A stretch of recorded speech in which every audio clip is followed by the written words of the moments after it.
When you're the neighborhood Wishtree, people talk.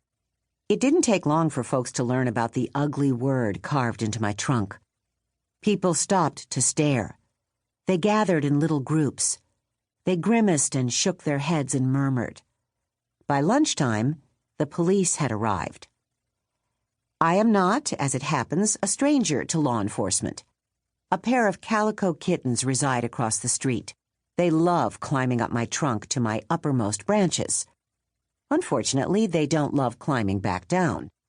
In the last 2 months, Lewis and Clark have been rescued twice by the fire department and 3 times by the police. Sandy and Max, the same police officers who'd rescued the kittens just last week, climbed out of their patrol car to check me out. They frowned. They searched the lawn for clues. They talked to passers-by and took photos. "Bongo," I whispered. "I'm an official crime scene." She was not amused. The owner of the houses, and therefore technically of me, was the one who'd called the police. Francesca, tall and thin, with short, dove-gray hair, lived across the street. The blue and green houses had belonged to her family for generations. Francesca was also the owner of Lewis and Clark, my intrepid visitors. With a grim look on her face, Francesca strode across the street to talk to the police. Lewis and Clark squirmed in her arms. "That tree," Francesca said to Sandy, who was taking notes on a little pad. "It's been nothing but trouble for as long as I can remember." Francesca has never been the sentimental sort. She likes cats more than trees. To each her own. I happen to like trees more than cats. "Oh, but people love the Wishtree," said Sandy. She looked me up and down. "Although I imagine it's a lot of work for you." "Every year, the day after Wishing Day, I swear I'm going to cut that thing down," Francesca said. It was true, but I knew Francesca didn't mean it. She and I went way back. "The cleanup isn't the worst of it," Francesca continued. "The things people wish for, the craziness. Last year someone wrote, 'I wish for chocolate spaghetti,' in permanent marker, on a pair of underwear, tossed it way up high." "Chocolate spaghetti," Sandy said. "I could get behind that." "Craziness, I tell you." Francesca stared at me. "It's just a tree, after all. Just a tree." Just a tree seemed a tad unfair, but Francesca looked tired and angry, so I tried not to take it personally. Sandy closed her notebook. People believe what they want to believe about trees. She stared at the newly carved word. About people, too.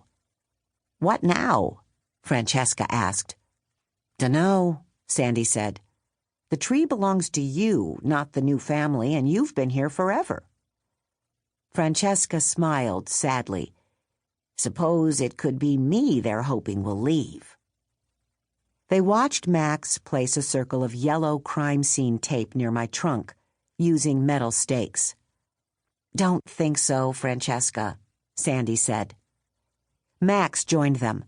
He stroked the kittens who purred loudly. "One problem in terms of prosecuting anyone," he said, "is the history of this tree. It's almost May when people leave their wishes or whatever.